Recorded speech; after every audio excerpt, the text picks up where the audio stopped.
Corrente elétrica.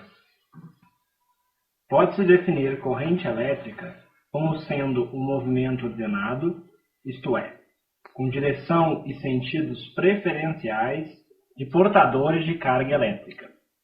A corrente elétrica é circuito elétrico.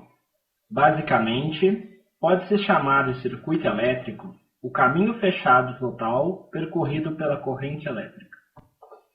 Experiência de Ørsted.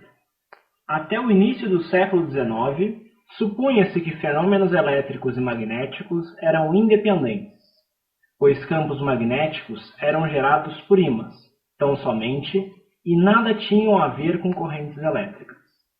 Porém, em 1820, o físico dinamarquês Ørsted descobriu que uma agulha imantada ou bússola era desviada quando aproximada de um fio percorrido por uma corrente elétrica.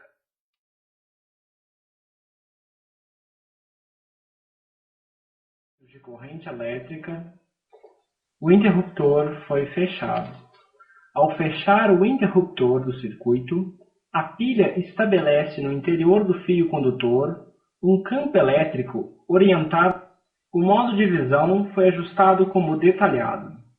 Se o interruptor estiver fechado, será possível ver o sentido de movimentação dos elétrons e as linhas de indução magnética num trecho do fio. As esferas em azul representam os elétrons. Não custa lembrar que o sentido convencional da corrente elétrica, o sentido da bateria foi invertido. Consequentemente, o sentido da corrente elétrica e do vetor indução magnética ao redor do fio também se inverteram. O interruptor foi aberto.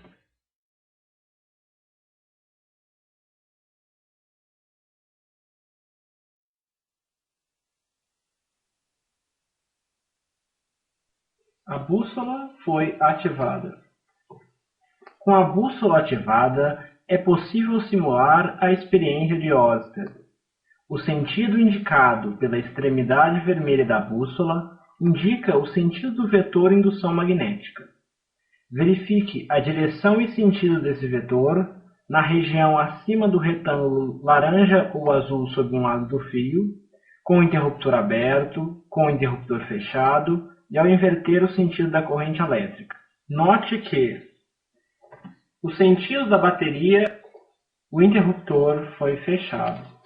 Ao fechar o interruptor do circuito, a pilha estabelece no interior do fio condutor um campo elétrico orientado de acordo com o sentido do gerador.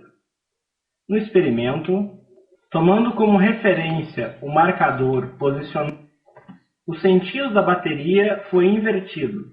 Consequentemente, o sentido da corrente elétrica e do vetor indução magnética ao redor do fio também se inverteram.